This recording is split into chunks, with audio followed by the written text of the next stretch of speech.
రైతులందరూ కూడా అధైర్యపడవద్దు, రైతులకు మేమున్నాము. రైతులెవరు అధైర్యపడవద్దు, అండగా ఉంటాం. మంత్రి తుమ్మల. సో మీరు చూసుకున్నట్లయితే ఇటీవల కురిసిన వర్షాలకు రైతులెవరూ కూడా అధైర్యపడవద్దని మంత్రి తుమ్మల నాగేశ్వరరావు అయితే తెలిపారు. ఖమ్మంలో నిర్వహించిన కాంగ్రెస్ కిసాన్ మోర్చా సమావేశంలో ఆయన పాల్గొని మాట్లాడారన్నమాట. తమది రైతు ప్రభుత్వమని, అన్నదాతలకు అండగా ఉంటామని చెప్పారు. తడిసిన ధాన్యాన్ని మద్దతు ధరకే కొనుగోలు చేస్తామని తెలిపారు. ఇక నుంచి పంటలకు ప్రభుత్వమే బీమా ప్రీమియం చెల్లిస్తుందని వివరించారు.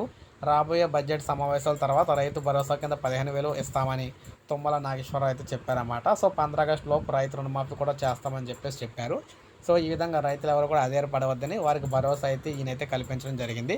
ఇప్పుడే మనకు అప్డేట్ వచ్చింది. ఒక లైక్ చేయండి, సబ్స్క్రైబ్ చేసుకోకపోతే మన ఛానల్ సబ్స్క్రైబ్ చేసుకొని ఫాలో అవుతానండి. ఎందుకంటే తెలంగాణలో రైతు రుణమాఫీకి సంబంధించి ప్రజెంట్ హాట్ టాపిక్ అయితే నడుస్తుందన్నమాట.